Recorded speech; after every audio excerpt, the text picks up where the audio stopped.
Sunebati, good people. This is your girl Twilight Mayat, and I am coming to you today with a special message.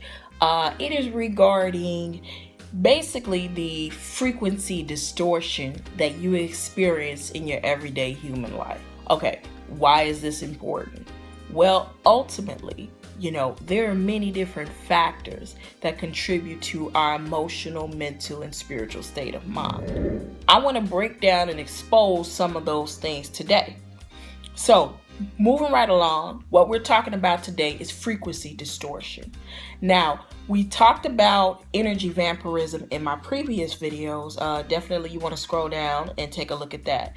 And we talk about what raises your frequency, what lowers your frequency. But now we're going to make a play for why we say things like everything is energy and why we talk about frequency in the first place. I mean, what is this whole frequency obsession this girl has, So we want to break that down. Now, if you're not familiar, you have a human electromagnetic field surrounding you. Now, you may be familiar with microwave waves, ultraviolet waves, gamma rays, X-ray waves, so on and so forth. But do you know that you too emit a frequency around you? But do you know why that's important if you do know that? Because this particular electromagnetic field is like your shield, your force field, your barrier.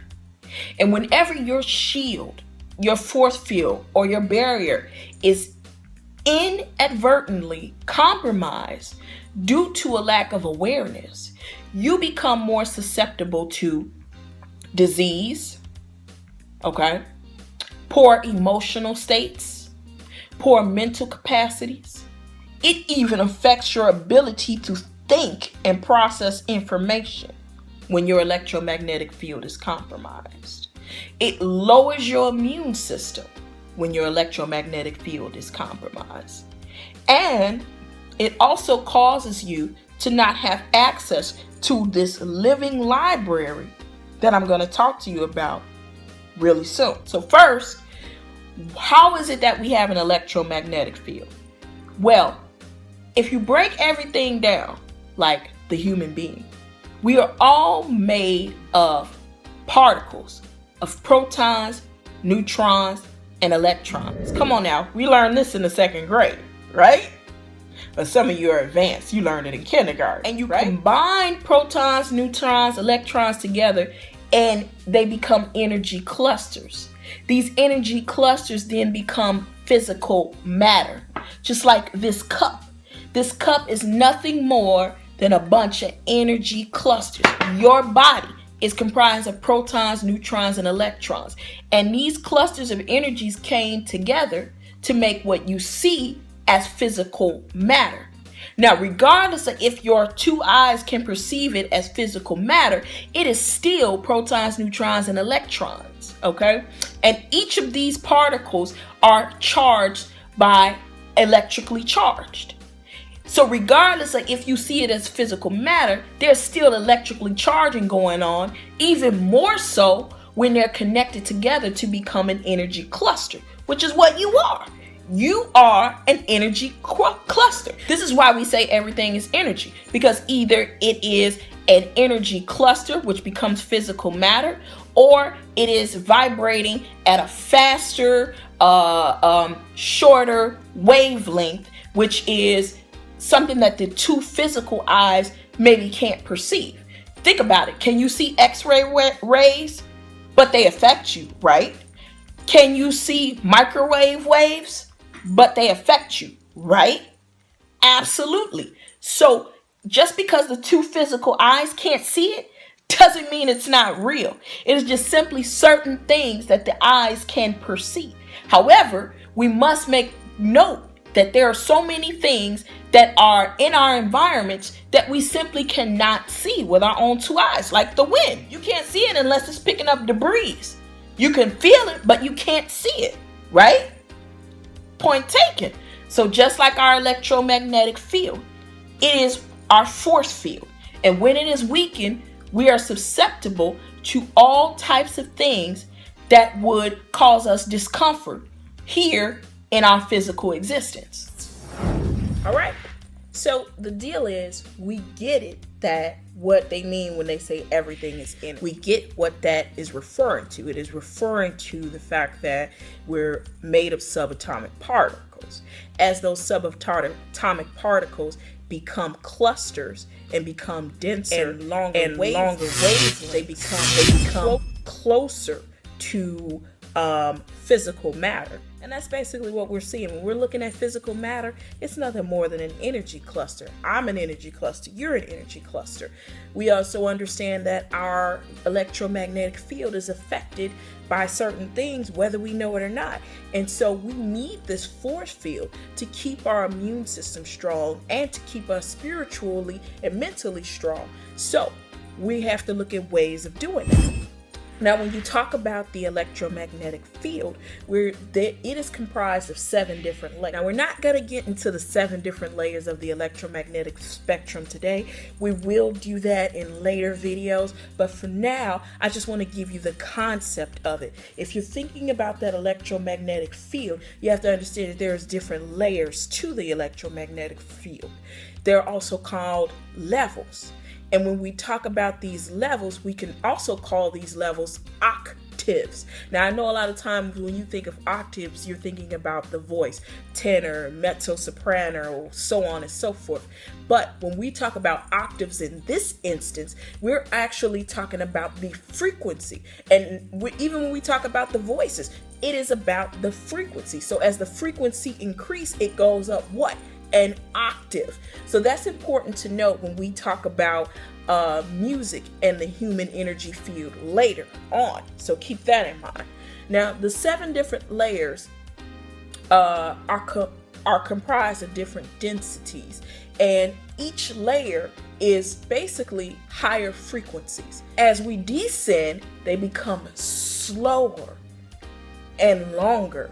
And so in your human energy field, you want to be able to have the completion of the full access to each layer within the electromagnetic spectrum.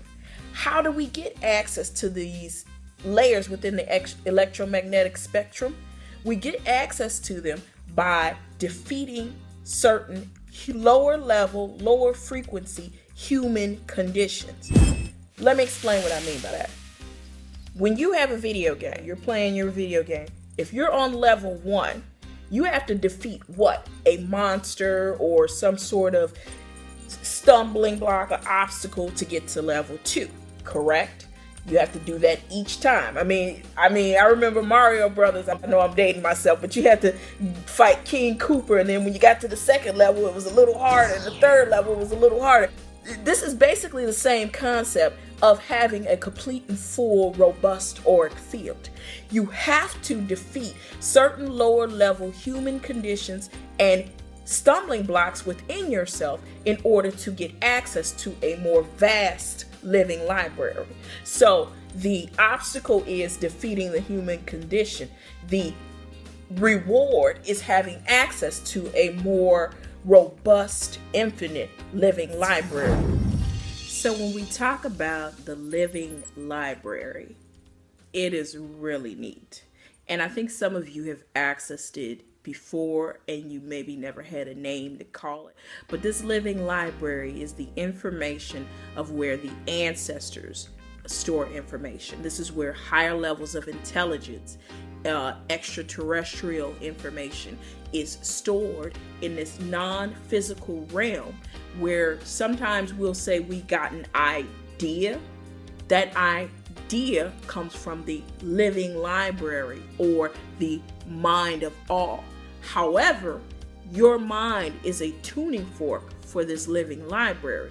You cannot connect to this living library without the mentality to receive the information, because it's not about gaining information and accumulating it, stacking it on top.